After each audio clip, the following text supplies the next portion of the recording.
In the news over the last couple of months, we've seen examples of ML and AI that's been manipulated to produce a false outcome, imaging, an image as an example, that never took place in the real world, but it took place inside a machine. Just extrapolate that to a clinical outcome and you can see the danger that's apparent. The danger could be from within, cultural bias or some form of bias, or it could come from the outside. The data source itself, the way the ingestion point of that data works, the teaching that's done on that ML language, the questions that you can pose to an AI engine, all of that has the potential to manipulate an outcome.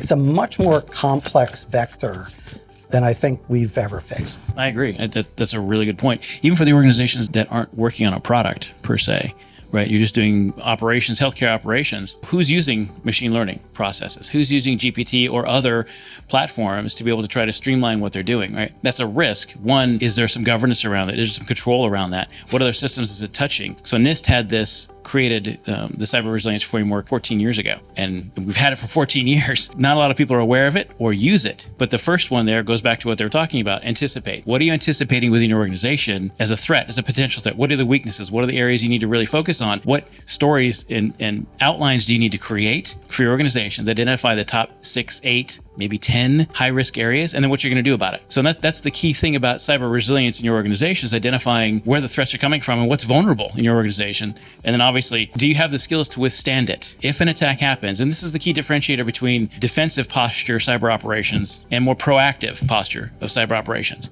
When an attack happens under withstand, what are you going to do? How is your team going to respond? Certainly the playbooks and having tabletop exercises are critical, but making sure you've got the right data to go after things. Making sure your vendors, whether you're buying a product, a third-party product, or you're developing your own, that's a key aspect of it. How are you making sure your vendors are secure? As in, again, Change Healthcare, see what they're in the middle of and their supply chain issues, right, that are being uncovered now. That's become risen to such a high level of attention in the government. I don't live too far from DC, and this is a topic of conversation in Congress right now. They're getting involved with this healthcare breach because of the leading implications that this means. And there's been talk and conversations about this healthcare being a critical infrastructure sector, like critical to the national security and capabilities of the U.S. government, which is, there's some truth to that for sure.